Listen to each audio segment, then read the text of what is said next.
So a lot of our students shy away, and we realize that. So we are holding their hand and teaching them how to actually code.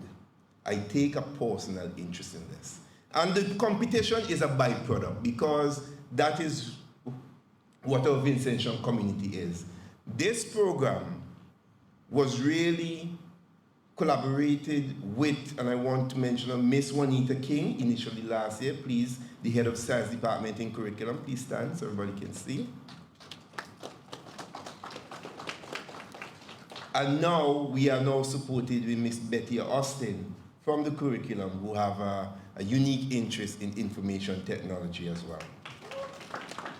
We cannot do this, or I should not be doing this on my own.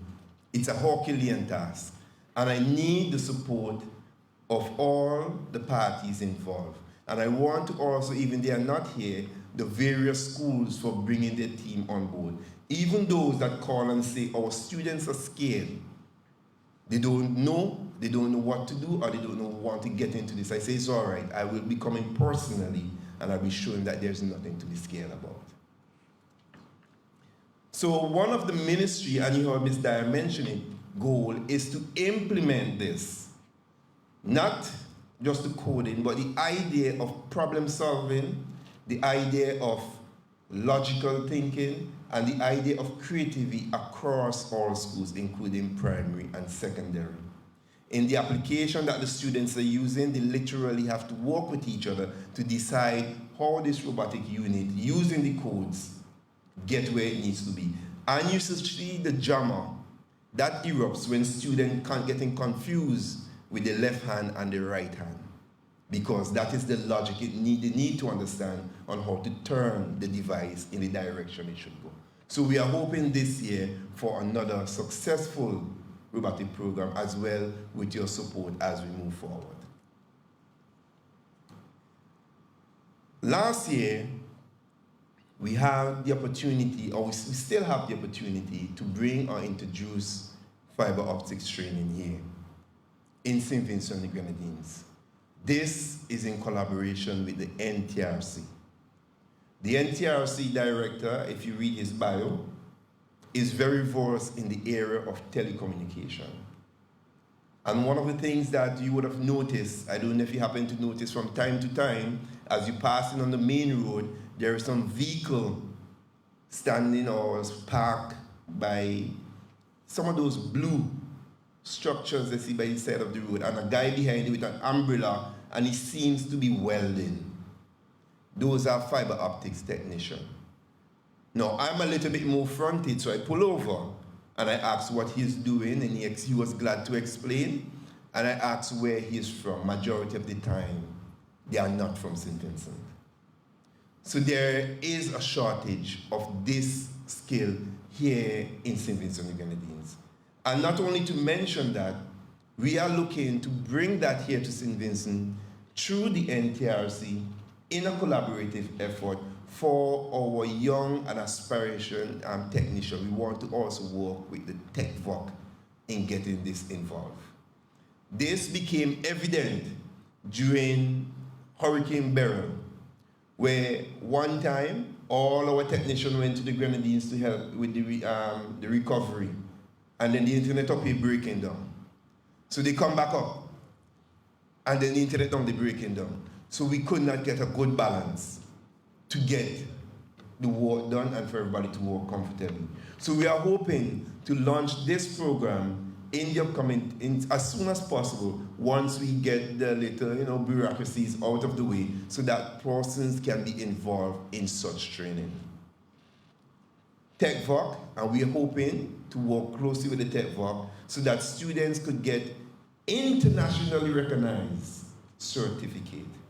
The certificate that you'll be looking for is one called ETA. This one, once they receive it, they can work anywhere in the world.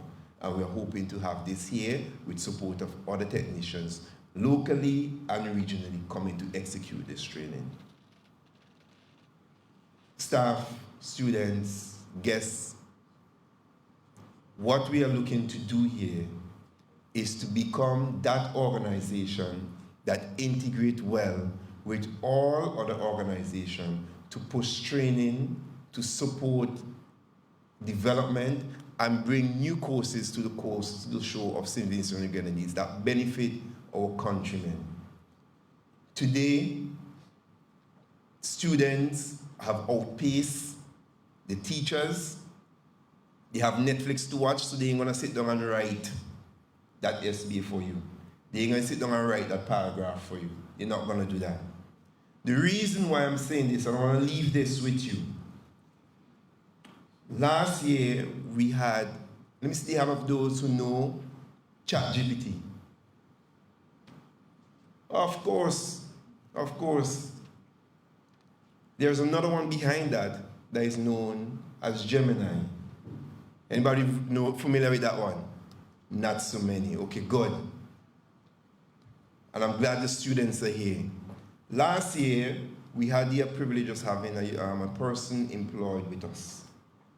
And although we trained them, part of their training was to take notes in the board meeting and so forth. But they weren't quite getting it, and I was getting the heat from my directors that, the errors and so forth and everything like that. So what we did, we decided to integrate Gemini into our process. And what that does, I see some crinkling face, what that does is that all the directors log into their phone, turn on their phone during the meeting, and Gemini records everything, word for word, even understanding the language, our colloquial dialect. On 2 occasions, I told the young lady, oh, I don't need you right now. I don't need you at this time. Now, she was happy to not do the work because she's still getting paid. But she didn't realize what is hitting her sideways. What is it? She's going to be what? Unemployed. So it is very important that our students have a good grasp of the technologies that are there to come, and how to manipulate and work with them. And later on, you will see what I mean in the demonstration of an application that was built here locally. Thank you, everybody.